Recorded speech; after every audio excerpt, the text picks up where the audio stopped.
Mummy ये रिया है, मैंने बताया था ना आपको, आपने कहा था ना लेकर आना, मिलना है। अरे हाँ, सारा दिन सारी रात इसी से बात करता रहता है। क्यों बेटा, क्या करती हो? रिया जो कि मॉडर्न ख्याल वाली और थोड़ी अकड़ू सी थी। पहले तो वो बड़े ही अजीब नजरों से घर को देखती है और फिर कहती है, क्यों बताया नहीं इसे? खैर मैंने एमबीए की है और जॉब ढूंढ रही हूँ। माँ को थोड़ा अजीब लगता है। पास बैठी बहन पल्लवी को गुस्सा आता है। भैया के साथ ही किया था ना आपने एमबीए, फिर नौकरी लगी नहीं अभी तक? हाँ, नहीं लगी क्योंकि जरूरत नहीं है नौकरी की। वैसे विवेक के ऊपर तो जिम्मेदारी है, तो वो मरता क्या ही ना करता, करनी ही पड़ेगी नौकरी, वरना हमारे क्लास के मोस्टली लोग अभी चिल कर रहे हैं। पल्लवी बोलना तो बहुत कुछ चाहती थी, लेकिन भाई की शक्ल देखकर चुप हो जाती है। रिया घर पहुंची तो माँ किचन में थी। रिया ने बैग पटका और सोफे पर पसर गई। आ गई? कैसे रहे वो लोग, अच्छे लगे? अच्छी क्या माँ, मैंने तो आज मुंह तोड़ के आई हूँ सबका। वो लड़की पल्लवी बड़ी आई नौकरी पूछने वाली, मैंने साफ बोल दिया हमारी यहाँ नौकरी का कोई प्रश्न नहीं है। अरे रिया, पहली बार मिलने गई थी, थोड़ा संभल के बोलती बेटा। अरे तो क्या करती माँ, चुप रहती। वो लोग समझते क्या है खुद को। और वो औरत मतलब विवेक की मम्मी ऐसे देख रही थी जैसे मुझे तोल रही हो बाजार में।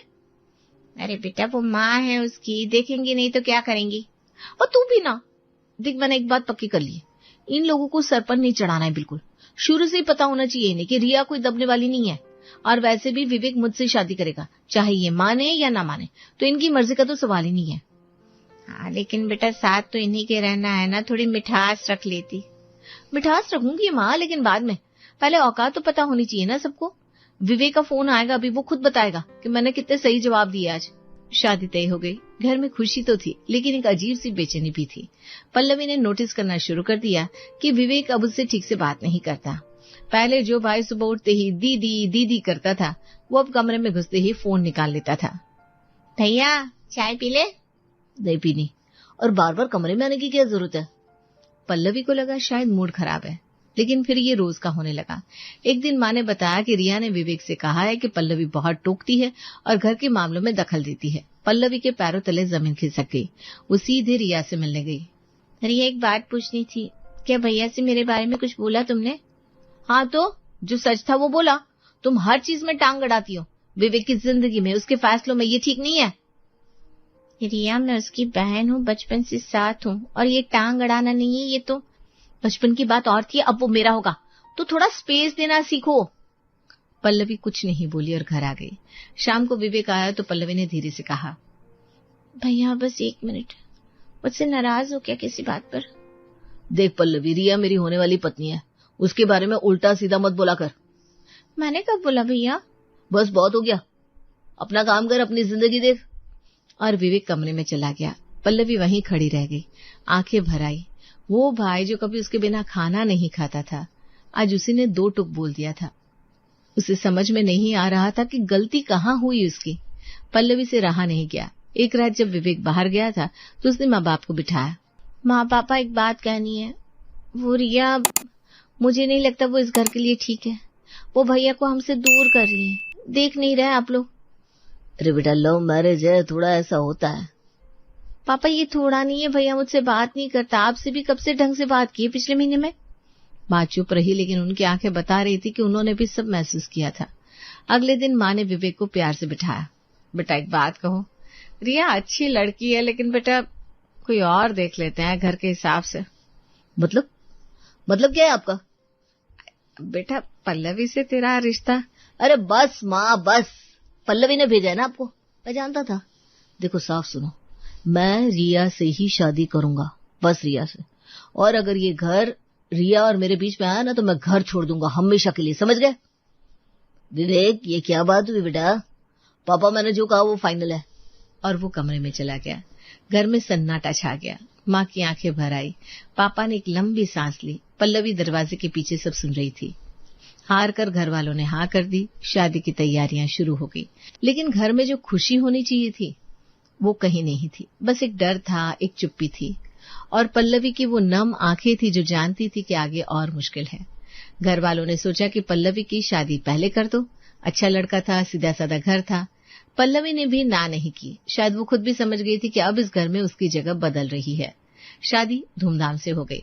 विवेक पूरे समय खुश रहा, नाचा भी, माँ बाप के साथ बैठा भी, जैसे सब कुछ ठीक हो, जैसे पिछले कुछ महीनों में कुछ हुआ ही नहीं था। विदाई का वक्त आया। पल्लवी की आंखें पहले से भरी थी। माँ दहाड़े मार के रो रही थी। पापा की आंखें लाल थी, लेकिन वो रो नहीं रहे थे, बस होंठ कांप रहे थे। विवेक आगे बढ़ा, पल्लवी को गले लगा लिया कस के। खुश रहना दीदी, हमेशा खुश रहना। जो भी हुआ तू मेरी दीदी है, हमेशा रहेगी। पल्लवी की आंखों से आंसू बह निकले। उसने विवेक को और कस के पकड़ लिया, फिर धीरे से बोली, भैया माँ का ख्याल रखना, पापा की तबीयत ठीक नहीं रहती, उनको टाइम देना, और भैया खुद का भी ख्याल रखना। विवेक की आंखें भी नम हो गई। उसने सिर हिलाया, और सुन, खैर खैर होता है, इसे घर ही रहने देना। विवेक कुछ नहीं बोला, शायद समझा, शायद नहीं भी समझा। डोली उठी, पल्लवी चली गई। पीछे मुड़कर एक बार देखा उसने माँ बाप को, उस घर को, उस भाई को जो कभी उसका था और जिसे वो आज भी उतना ही चाहती थी। रिया शादी होकर आई, घर सजा था। माँ ने प्यार से साड़ी निकाल के रखी थी। बेटा ये साड़ी पहन ले, पहला दिन है घर का। नहीं मम्मी जी, मुझे साड़ी में कंफर्टेबल नहीं लगता, मैं सूट पहन लेती हूँ। अरे बेटा एक दिन की ही तो बात है, रिवाज है हमारे यहाँ। हाँ तो रिवाज तो बहुत होते हैं, सब थोड़ी ना मानने के होते हैं। माँ कुछ नहीं बोली। विवेक पास ही खड़ा था। विवेक बेटा तो समझाना इसे। अरे माँ छोड़ो ना, क्या फर्क पड़ता है साड़ी हो या सूट हो। माँ अंदर चली गई। पड़ोस की चाची आई हुई थी। उन्होंने पूछा, अरे बहू साड़ी नहीं पहनी? नहीं, मुझे पसंद नहीं है। चाची ने माँ की तरफ देखा। माँ ने नजरें फेर ली। थोड़ी देर बाद रसोई में माँ अकेले खड़ी थी, आंखें भर आई थी। पहला ही दिन था और घर पहले जैसा नहीं रहा था। रिया बेटा चाय पिएगी? बना रही हो। नहीं, मैंने बना ली अपनी। अरे एक ही तो घर है, साथ पी लेते। मम्मी जी मुझे अलग तरह की चाय पसंद है, आपकी वाली में बहुत दूध होता है। बेटा आज बाजार चलोगी हमारे साथ? कुछ सामान लेना था। नहीं पापा जी, मुझे काम है। अरे कौन सा काम? अभी तो नौकरी भी नहीं है। घर का काम होता है, आप नहीं समझेंगे। पापा चुपचाप चले गए। रिया माँ कब से बुला रही है, एक बार मिल लेना उनसे। विवेक मैं थकी हूँ, और वैसे भी हर वक्त उनके कमरे में बैठना जरूरी थोड़ी ना है। अरे रिया बस 5 मिनट, तुम जाओ ना, मेरा सर दर्द कर रहा है। आज मैंने सब्जी में मेथी डाली है, आपको पसंद है ना? बहुत अच्छा बनाती हो तुम। मम्मी जी किचन में मेरा सामान मत हटाया करो, मैंने जहाँ रखा है वहीं रहने दो। अरे बेटा वो बस जगह बना रही थी। जगह की जरूरत नहीं है, जैसा है ठीक है। और हाँ, कल से सुबह का नाश्ता मैं बनाऊंगी अपने हिसाब से, तो आप लोग किचन में सुबह मत आया करो। मतलब अपने ही घर में? मम्मी जी अब ये मेरा भी घर है। विवेक बेटा एक बात कहूं, रिया से कहो ना, थोड़ा हम लोग घर में ही अजनबी लग रहे हैं। पापा आप भी ना, रिया बस थोड़ी सेट हो रही है अभी। अरे बेटा महीना हो गया, कब सेट होगी? पापा प्लीज आप लोग भी एडजस्ट करो ना थोड़ा। पापा कुछ नहीं बोले, उठे और अपने कमरे में चले गए। माँ दरवाजे के पास खड़ी सब सुन रही थी। उनके हाथ में चाय के 2 कप थे, एक विवेक के लिए, एक रिया के लिए, जो रिया ने कभी लिया ही नहीं था। उन्होंने दोनों कप वापस किचन में रख दिए। घर में अब एक अजीब सी चुप्पी रहती थी। सुबह होती थी, रात होती थी, बीच में बस खाना पकने की आवाजें आती थी। रिया और माँ बाप एक ही छत के नीचे रहते थे, लेकिन जैसे तीनों अलग अलग दुनिया में थे। उस दिन पल्लवी मायके आई। दरवाजे पर दस्तक हुई तो माँ की आंखें चमक उठी। पल्लवी आ गई। अरे आ बेटा, कब निकली सुबह? हाँ माँ बस निकल गई, मन था तो आ गई। पल्लवी ने अंदर आकर देखा, रिया सोफे पर बैठी फोन देख रही थी। पल्लवी ने हल्के से कहा, हाय रिया। रिया ने एक बार ऊपर देखा, कुछ नहीं बोली, उठी और सीधी कमरे में चली गई। माँ चाय पिलाएगी कि नहीं? हाँ बेटा बना रही हूँ, बैठ। कैसी हो बेटा? अमित ठीक है? हाँ पापा सब ठीक है। खाने का वक्त आया। माँ ने खाना बनाया। पल्लवी ने देखा कि रिया बाहर ही नहीं आई। उसने खुद उठकर किचन में जो था निकाला और खाने लगी। माँ ने धीरे से कहा, बेटा वो रिया का मन नहीं होगा शायद बाहर आने का। कोई बात नहीं माँ, तू खा। खाने के बाद माँ और पल्लवी छत पर बैठ गई। शाम की धूप थी। माँ ने हाथ में चाय थाम रखी थी। पल्लवी चुप थी, लेकिन माँ ने देख लिया कि कुछ तो है। बोल बेटा क्या हुआ? माँ सास जरा मतलब बात बात पर टोकती है। कल मैंने बस इतना कहा कि मुझे नौकरी करनी है तो घर में बवाल मच गया। बोलने लगी कि हमारे घर की बहुएं नौकरी नहीं करती। अमित भी कुछ नहीं बोलता उनके सामने। मैं थोड़ा परेशान रहती हूँ इन दिनों। अरे बेटा, थोड़ा वक्त लगता है, धीरे धीरे सब ठीक हो जाएगा। हाँ माँ, देखते हैं। वो दोनों नहीं जानती थी कि नीचे खिड़की के पास रिया खड़ी थी और छत से आती हर बात उसके कानों में पड़ रही थी। उसके चेहरे पर एक हल्की सी मुस्कान थी। अगले दिन पल्लवी वापस जाने की तैयारी कर रही थी, तभी विवेक का दोस्त आया। बैठे बैठे बातें होने लगी। अरे सुनो, पल्लवी दीदी के ससुराल में बड़ा झंझट है। सास बहुत तंग करती है उन्हें, और अमित भाई साहब भी कुछ नहीं बोलते। बेचारी बहुत परेशान रहती है। अरे सच में? हाँ, खुद बता रही थी कल, नौकरी तक नहीं करने देते उन्हें। पल्लवी ने ये सुना, उसके पैर वहीं रुक गए। वो धीरे धीरे बाहर आई। रिया, ये क्या बोल रही हो तुम? अरे दीदी, बस ऐसे ही बता रही थी। ऐसी? मैंने माँ को अपनी तकलीफ बताई थी, वो मेरी माँ है। तुम्हें क्या हक है उसे यहाँ बाहर बैठकर सबको बताने का? ये मेरी पर्सनल बात थी। अरे दीदी, इतना सीरियस मत लो। रिया, बहुत सीरियस बात है ये। मेरे घर की बात, मेरी जिंदगी की बात, तुमने इसे गॉसिप बना दिया। शर्म नहीं आई? पल्लवी। भैया, तुम तो बोलो ही मत। तुम वैसे भी इसके सामने कुछ नहीं बोलोगे। माँ का घर है ये, और इस घर में मेरी बात सुरक्षित नहीं है। ये बहुत दुख की बात है। पल्लवी ने अपना बैग उठाया, माँ के पैर छुए, पापा को देखा और बाहर निकल गई। आंखें भरी थी लेकिन एक आंसू नहीं गिरा। पल्लवी का मायके आना धीरे धीरे बंद हो गया। त्योहार आते थे, जाते थे, लेकिन पल्लवी का इंतजार अब उस घर में कोई नहीं करता था। मतलब करते थे, माँ करती थी, पापा करते थे, लेकिन बुलाने की हिम्मत नहीं थी। करवा चौथ आया। रिया ने एक छोटा सा लिफाफा भिजवाया। अंदर कुछ पैसे थे, साथ में एक पर्ची जिस पर लिखा था, ये लो त्योहार। पल्लवी की सास ने लिफाफा देखा। बस इतना? न कपड़ा, न मिठाई, न कुछ? अरे बेटी, है कि नौकरानी? त्योहार भी ऐसे निभाते हैं जैसे एहसान कर रहे हो। माँ जी। नहीं पल्लवी बेटा, हम तो कहेंगे बेटी के त्योहार निभाने नहीं आते उन लोगों को। हम कितने प्यार से तुम्हें देते हैं, और वहां से बस एक लिफाफा आता है। पल्लवी चुप रही। यार ये क्या है? तेरे घर वाले ऐसा क्यों करते हैं? अम्मी, नहीं, सच बोल रहा हूँ, माँ सही कह रही है। पल्लवी रात को अकेले में बैठी थी, फोन हाथ में था। माँ का नंबर खुला था, उसने टाइप किया, माँ त्योहार आया था, और फिर डिलीट कर दिया। क्या बोलती, माँ को तो पता था सब। माँ खुद भी कहाँ कुछ कर पाती थी उस घर में। अब उसने फोन रख दिया। दिया जल रहा था सामने। पल्लवी ने लंबी सांस ली, आंखें भर आई, लेकिन रोई नहीं। रोने की भी आदत छूट गई थी अब। पल्लवी ने एक दिन हिम्मत करके माँ को फोन किया। माँ, त्योहार में बस इतना, मतलब ससुराल में बहुत बुरा लगा। सास ने भी कहा मायके वालों को बेटी के यहाँ रिवाज निभाने नहीं आते। माँ का दिल भारी हो गया। उन्होंने रिया को बुलाया। बेटा, पल्लवी का त्योहार थोड़ा कम हो गया इस बार, अगली बार थोड़ा ढंग से करना है, बेटी है वो हमारी। मम्मी जी, मैंने दिया ना, अब कितना दूं? विवेक कमा रहा है तो जितना सही लगा उतना दिया, पैसे उड़ाने के लिए नहीं होते।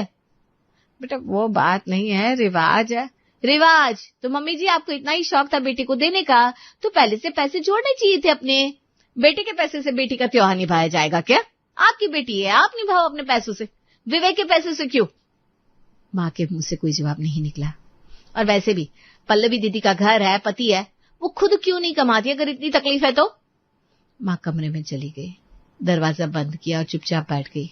आंखें भर आई। उन्हें याद आया जब पल्लवी छोटी थी तो त्योहार पर उनकी आंखें कितनी चमकती थी। रात के 12 बज रहे थे, लेकिन घर में म्यूजिक बज रहा था।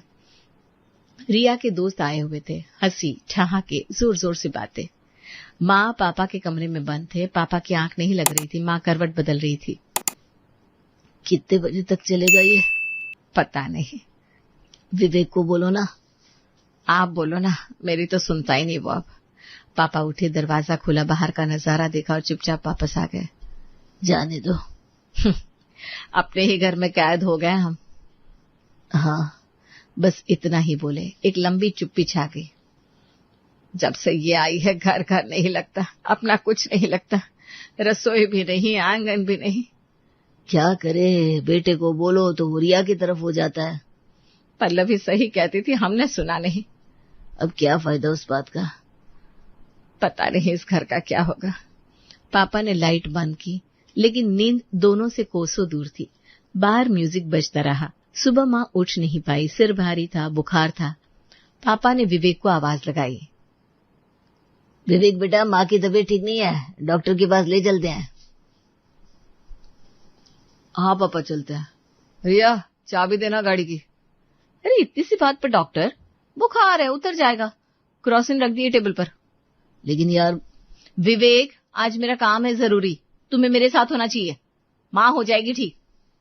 पापा शाम को ले चलेंगे, ठीक है ना? पापा कुछ नहीं बोले। माँ कमरे में अकेले पड़ी रही। पानी का ग्लास सामने था, दरवाजा बंद था। बाहर से रिया और विवेक के जाने की आवाज आई। गाड़ी स्टार्ट हुई और सब चुप हो गया। पापा थोड़ी देर में आए, माँ का हाथ थाम लिया। दोनों चुप थे। घर में और कोई नहीं था। शाम को पापा माँ के पास बैठे थे। बुखार थोड़ा कम हुआ था। कमरे में बस दोनों थे। दवाई खत्म हो गई है बीपी की, कल लेनी होगी। हाँ, लेकिन इस महीने पैसे कम है। कितने हैं अभी? बस इतने के महीना निकले, ज्यादा नहीं। पूरी जिंदगी नौकरी की, प्राइवेट थी तो पीएफ भी ज्यादा नहीं था। जो था वो विवेक की पढ़ाई में लगा दिया, पल्लवी की शादी में लगा दिया। हाँ, सोचा था बेटा है, बुढ़ापे में सहारा रहेगा, लेकिन क्या हुआ? बेटा तो है, लेकिन अब वो कहाँ है? रिया ने पिछले महीने कहा था कि घर का खर्च अलग करना है, मतलब अब किचन का सामान भी खुद लो। तो अब हम अपनी दवाई और किचन दोनों कैसे चलाएं इतने में? पता नहीं, जब नौकरी थी तो कभी सोचा नहीं था कि ये दिन आएगा। बच्चों के लिए सब किया, कभी अपने लिए कुछ नहीं बचाया। पल्लवी को पता चलेगा तो वो दुखी होगी। उससे मत बताना, वो खुद परेशान है वहां। दोनों चुप हो गए। बाहर विवेक और रिया के कमरे से टीवी की आवाज आ रही थी और इस कमरे में दो बूढ़े हाथ एक दूसरे को थामे बैठे थे, जिनके पास एक दूसरे के सिवा कुछ नहीं बचा था।